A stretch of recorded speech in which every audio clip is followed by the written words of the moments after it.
are at beautiful Micro Center, the home of all the amazing computer parts, beginning of our journey to pick the parts that we need to build the best budget PC we can for gaming, hopefully about $1,700. Let's go. Yeah, so about that. It ended up being $1,250, but watch till the end. You'll enjoy it. In case you've never been, this is what Micro Center looks like. So after Fry's went away, Micro Center is pretty much the last thing we have like this. At least mainstream anyway, but they basically have everything here. So here we have the graphics cards. I've been interested in trying out one of these Intel Arc cards. Kind of, I think, on the level of about a 3060. The Sparkle Titan is supposed to be better than the 3060 Ti, but when you take a look at the price point, $259 for this one, and then this one right here, we're looking at $319. So I might try one of these out just because I've always been interested to see how the build works out. First thing you need to find is a good case. I like a lot of these mid-size cases. These are NZXT, but as you can see, they're a little on the pricey side. But there is an alternative to this that I actually like. This is what I'm currently using in my own PC at home, which is the Corsair. This is the 4000D. It's on sale for $104 right now, but it's got good ventilation, good airflow, build quality, and it looks a lot like the NZXT, but it's substantially cheaper. Also need to get a power supply. This is what you're going to plug into your board, to your GPU, and all that crazy stuff. We're going to go with this one. I do like to have a little bit of power on the upside in case we want to do some future application stuff. So $65, only a little bit more for 750. It's always better to go higher than lower because, well, you have to rip everything out to replace it later. So went ahead with the Intel i5 here, the Unlocked Edition 14 Gen. I have it on sale for $289, so that's a pretty decent deal. Good for gaming, especially if you're not looking to do anything crazy. I'm going to go with a simple M2 drive. They've got SSDs and all that, but these are so easy to just connect on the board. They've got a 1 terabyte inland, which I've used them before. They're pretty good, reliable at Micro Center. $69 for 512 for 1 gig terabyte. And here over at Micro Center, they have a lot of open box stuff that you can buy. There are, I mean, you can save some money. Like this is normally $219. It's on sale for $109. But like you never know. Like you never know why it was returned. They're supposed to test them before they put them back out. But it is a way you can try and save some money. I've done it before. But yeah, if you got the money, buy brand new. Here's all the parts that I ended up getting. Now, the entire total came out to $1,250. Part of that was because I went with the newer series i5. This is a 14 Gen i5. This is the Unlocked Edition, the 14600K. They had the 14400, and it was about $100 cheaper. But with that one, it didn't have as many cores. It had a lower clock speed. You could save about $100 going that route. Also, if you want to use an older generation, they had a 12th generation i5 for like $170. That's also another option. And then I got a nicer motherboard. They didn't really have a whole lot of cheap options over at Micro Center, but this one has the Wi-Fi built in, the Bluetooth built in, and it's the 7 series 790. So it takes, you can use the 5th generation DDR. So DDR5 is more expensive, and it's basically all they had was 32. So if you want to use a 690 instead of a 790 and get the lower clocked core processor, that'll save you $200. And then if you want to get DDR4 instead of DDR5, you can go 16 gigs and you can get that for probably like $79. So you can save about $200 or $300 just by kind of changing out a couple of the little things here, but all the core stuff, this is everything that you need. Also, I had to spend $30 to get a fan because the Unlocked 12600 or 14600 doesn't have a built-in, doesn't have a fan in the box. The 14400 does. As we're taking the stuff out of the motherboard box, there's something that you need to pay attention to. So these M2 drives, they require a special screw and usually a spacer to mount them onto the motherboard. So they didn't used to always come with those. So I have a screwdriver kit. So this is a little screwdriver you need. It comes with the spacers, comes with the screws and everything you need to install these M2 drives. So that's nice, but this box actually comes with it. So it has 2 of the screws to mount the M2 drive. So I got those. And then Yeah, actually it's got most of the stuff we need. So this is the spacer's nut, and then we've got the screw. So it actually has the stuff to install like 2 M2 drives in here. So that's good. But some boxes don't, some motherboards don't come with that. Maybe more the newer ones do, as these have become more common. They're just something to be aware of. Also, the screw driver you need, it's a really, really small screwdriver. So you're going to need one of those as well. So you may as well just buy the kit. I got this one. You can see I bought it years ago for $10.99, and you can install tons and tons of hard drives with it. So just some food for thought. Another thing you need to pay attention to when you're setting up your motherboard. So we're going to get ready and put the RAM in. I always put the RAM in before I put it in the computer. You see where it has the slot designators right here? It tells you first that you need to use the two that are the brackets. So DDR5A2, DDR5B2. So it's going to be this slot and this slot. So a long time ago, it used to be a rule of thumb, the ones closest to the computer, like the CPU slot, but that's not how it is anymore. That's changed many years ago. Just make sure you put it in the right slots. Otherwise, your memory won't boot and the computer itself won't boot up more than likely. So yeah, we're going to put it in these two slots. So they're bracketed A2 and B2. So these two are right here. When we put the RAM in, you see these slots that we have here. They lock into place. So you open them up to put the RAM in. And actually, when you push them down, it actually usually relatches onto the memory chip. There's a little notch on the side of the memory chip. So it's pretty easy, but quick rule of thumb, just go ahead and open them up before we get ready to put the RAM in. The RAM's generally the thing I put in first. So here we have it. As you can see, there's a notch right here. There's a notch right here. So you want to measure that up because usually it fits one way, but it doesn't fit the other way. So this looks like the direction it needs to go. Put it in the groove, push down, and voila. Like I said, locks into place. That RAM chip is good to go. We'll go ahead and put this one in too.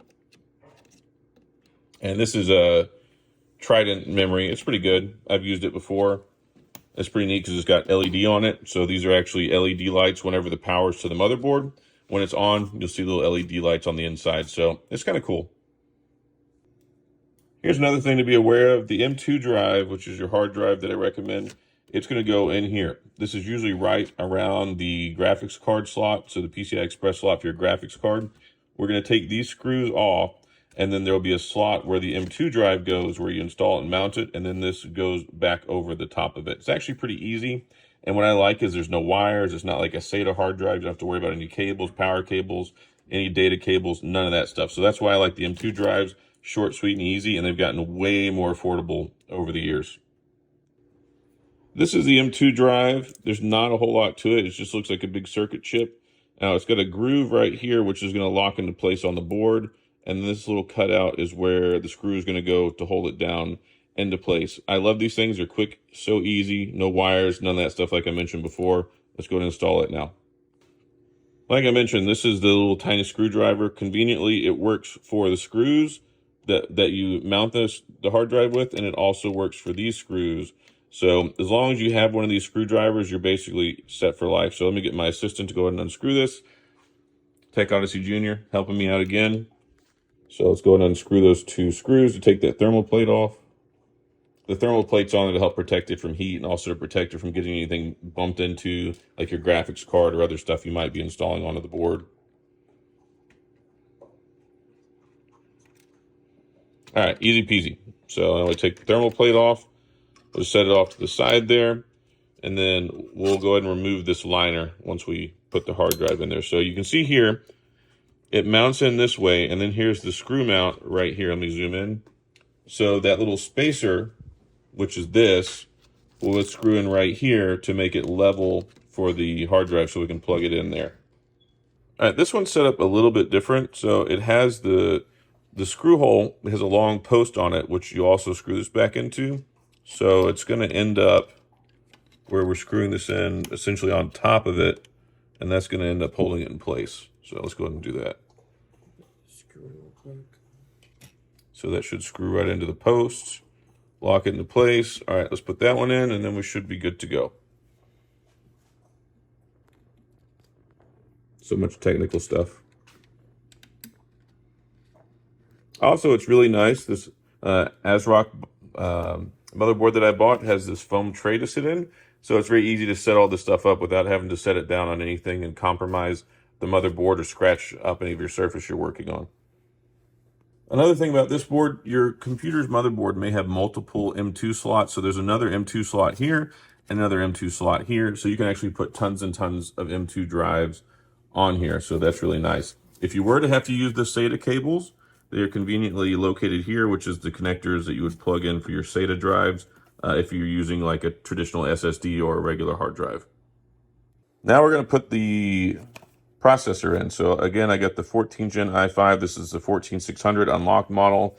It has, basically it's better for gaming. It has more cores, more threads, and it has a higher clock speed, but even not all i5s are created equally. If you're not going to do serious gaming, or if you want to save some money, then you can get the 14400F model, which is still an i5, but this one is clocked higher and it's better overall for gaming if you're going to go that route. Of course, again, you can get a 13 or 12 series, 12th generation, and you'll save some money there. This is just the latest and greatest that they have.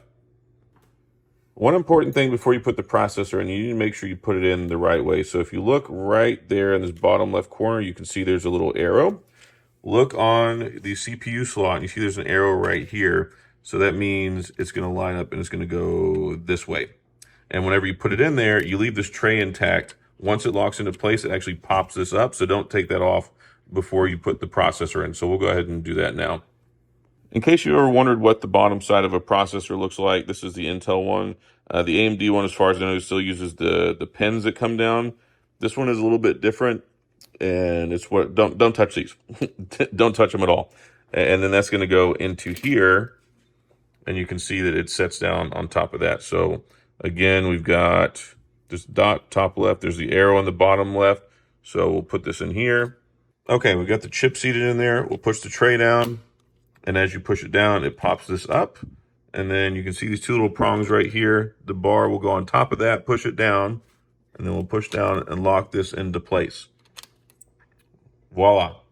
Chip's installed. Everything's in there good.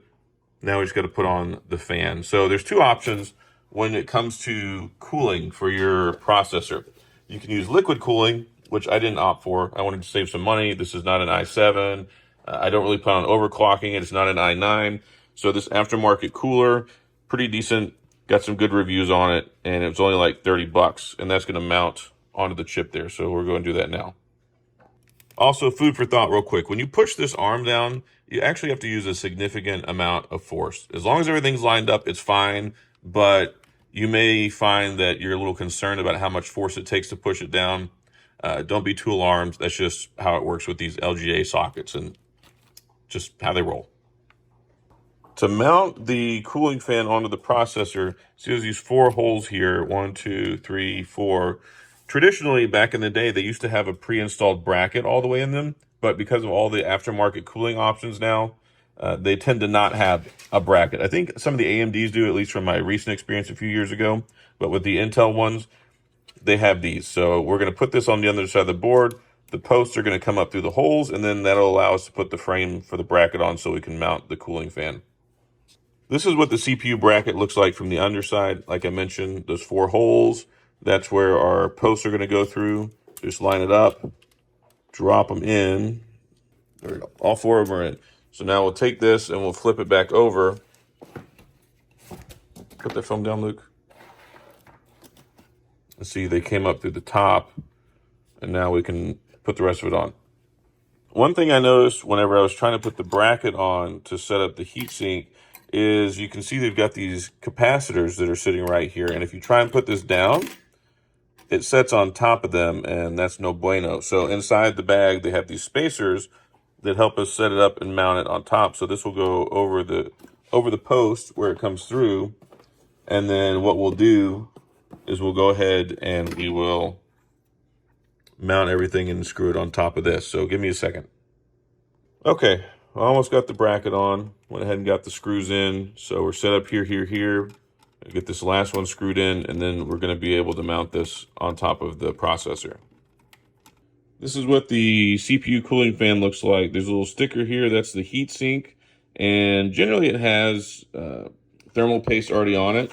But if not, it did come with thermal paste. So I may just have to put the thermal paste on there myself. Not really that big of a deal. That just helps create the thermal connection between the heatsink and the processor, so it helps wick away the heat more effectively. You see these two screws, they're spring loaded, they help with applying tension. And then now we've got the bracket installed. So there's one screw here, one screw there. Pretty darn easy. Like, this is one of the easiest parts. You just put it down on top of it and screw it in after you apply the thermal paste if necessary. Okay, no thermal paste on here. So when it comes to applying thermal paste, it's not that big of a deal. There's not like a super scientific way about doing this. Thankfully, it came in here already. Just gonna put a blob right here. And then what happens is whenever you put the heatsink on top of it, it squishes it down and it spreads it out. So that way you get a nice even application and you get the most high quality heat transfer possible. So now that we've done that, we'll go ahead and pop it on there and we'll get ready to start screwing it in. And then you see this cable right here plugs in on the fan slot on the board to power the CPU fan. And there'll be a slot for that as well. I'll show you in a minute. Okay, got that screwed on, nice and easy peasy. And then usually right next to the CPU itself, this is the fan slot. So we'll go ahead and put that in there and connect it.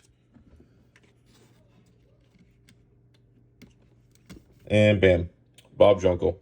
Got that installed. So now we've got the CPU mounted, we got the cooling fan on there, and then we've got the hard drive installed, we've got the memory installed. So now we can go ahead and mess with the case, because the next thing we want to do is we want to mount and install the power supply. The power supply is pretty easy to install. There's two cables already sticking out of here. This is the main power for the motherboard, and then you have the connector for your CPU because it powers it directly on the board. This is what they call a modular power supply because you can just plug in the ones you need where you need them at.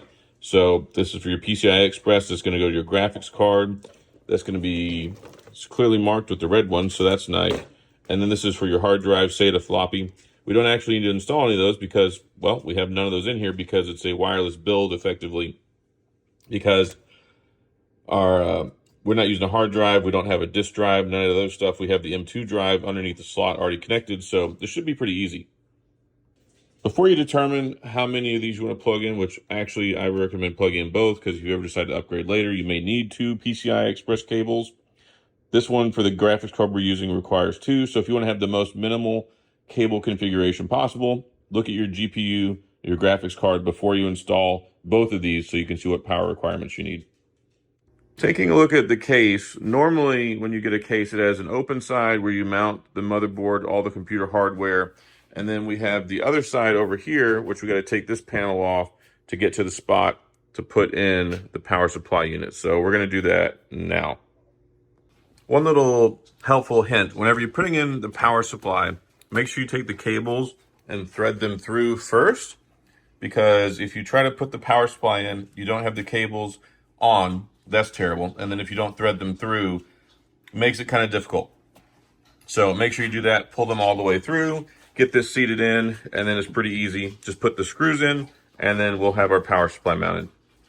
Another thing you need to be aware of when you're putting your motherboard in, usually they have this little metal plate, but this one's already attached. A lot of times you'll have a metal plate just sitting in the motherboard box, and it's going to go here. So you'll mount it from the inside and push it in and lock it into place, and then you'll put the motherboard in. And then two, we've already got these mount screws already in here. Sometimes you have to put them in yourself, and you'll see on the motherboard, you see how there's a hole here, there's a hole here.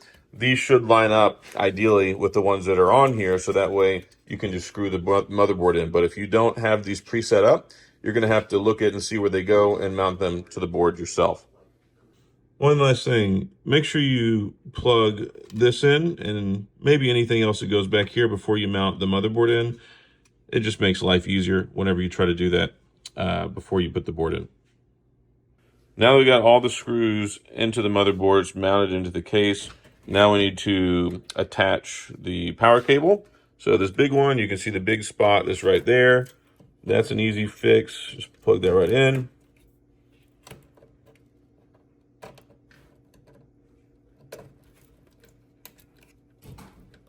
All right, that one's locked into place.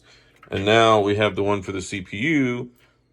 And it's going to go over here into these posts down there that say ATX. And we'll plug it in down there, and I got to put my camera down to do that.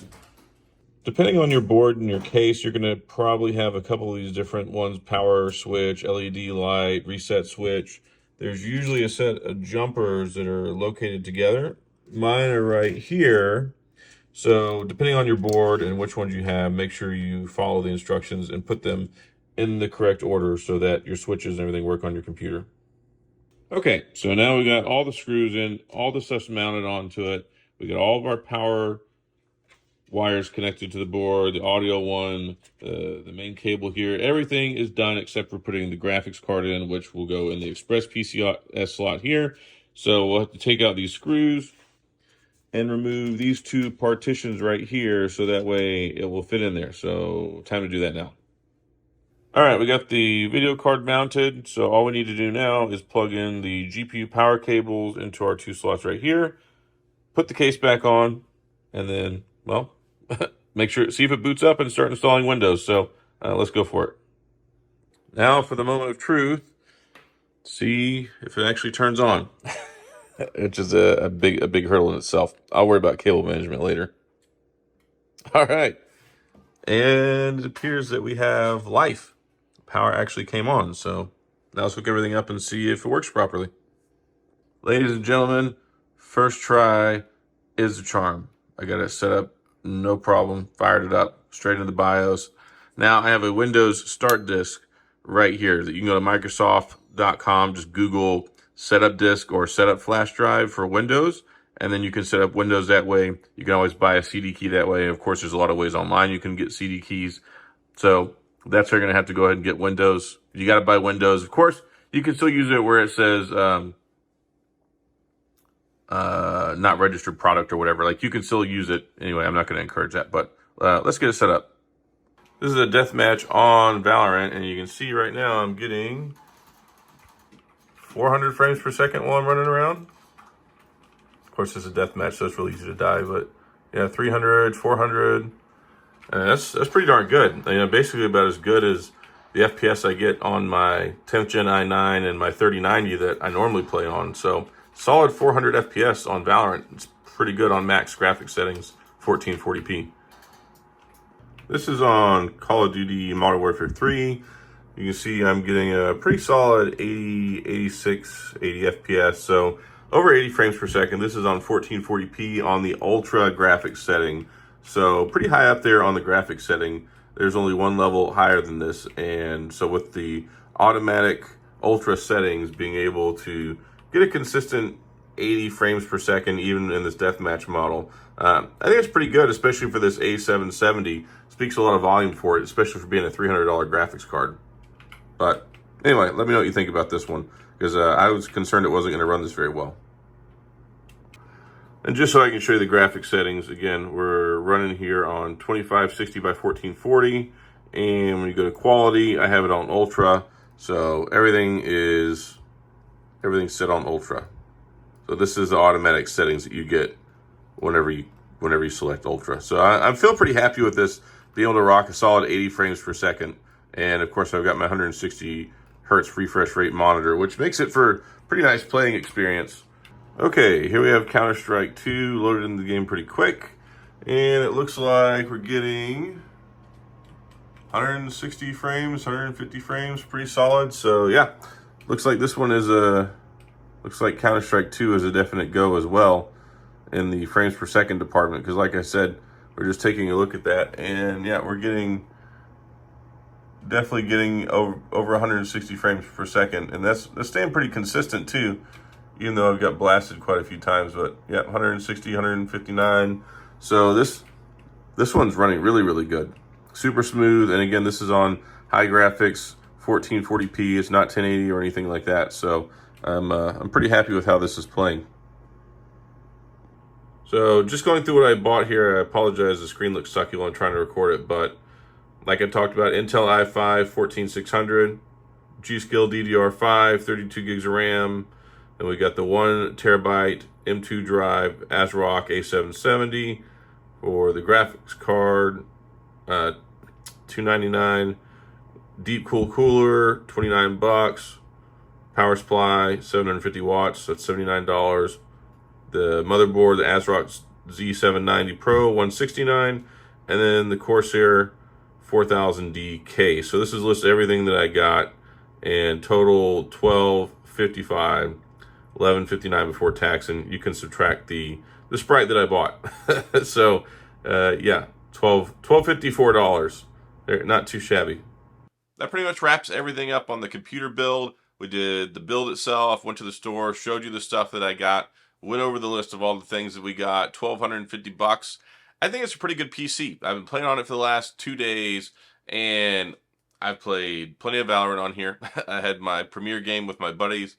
We did pretty good. We're ranked 19th in our bracket right now, so that's cool. But other than that, yeah, I think that it can handle pretty much any game that you want to play at 1440p. So varying levels of frames per second, but everything stayed over 60. A lot of stuff 80, 90, over 100, a couple hundred when it comes to Valorant. So there's a lot of stuff that's going on that makes it for a good gaming rig. And that's at 1440p, 2K. So if you want to play on 1080p, if you got a 1080p monitor, it's going to run all that stuff even better than that. So I think to be able to get something that'll run basically any game that's out there right now, and to be able to run it well in a PC, and even with this Intel Arc card, I've been really surprised. I've wanted to do an Intel Arc build for the longest time. I've been curious about them since they came out, especially since these cards are like, this is basically the best one you can get, and it's $299, like $300. So I really enjoyed this. I know it didn't pan out the way I wanted it to. I originally intended for it to be more of a budget build, but for a couple $100 more, I was able to get a much more modern build.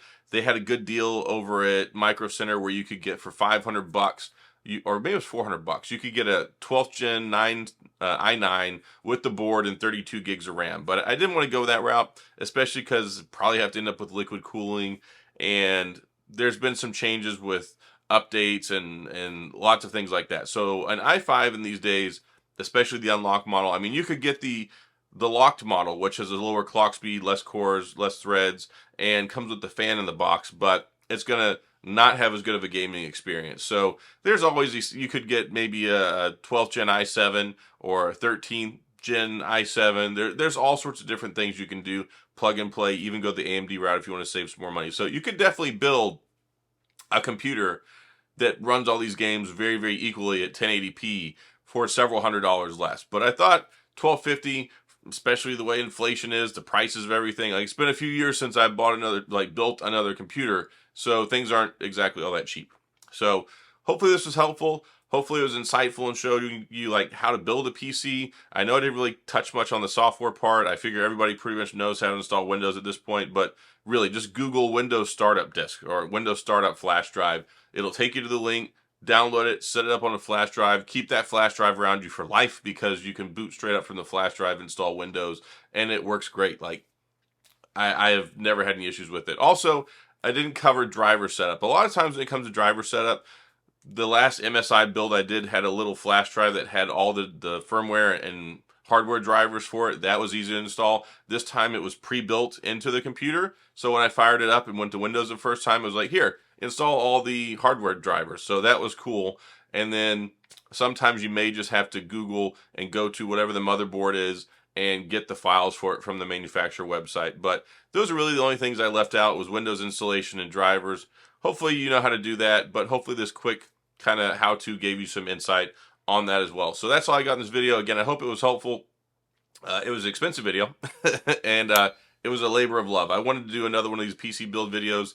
I made one a few years ago. I just didn't feel all that great with it. So here's a more modern one. I hope you enjoyed it.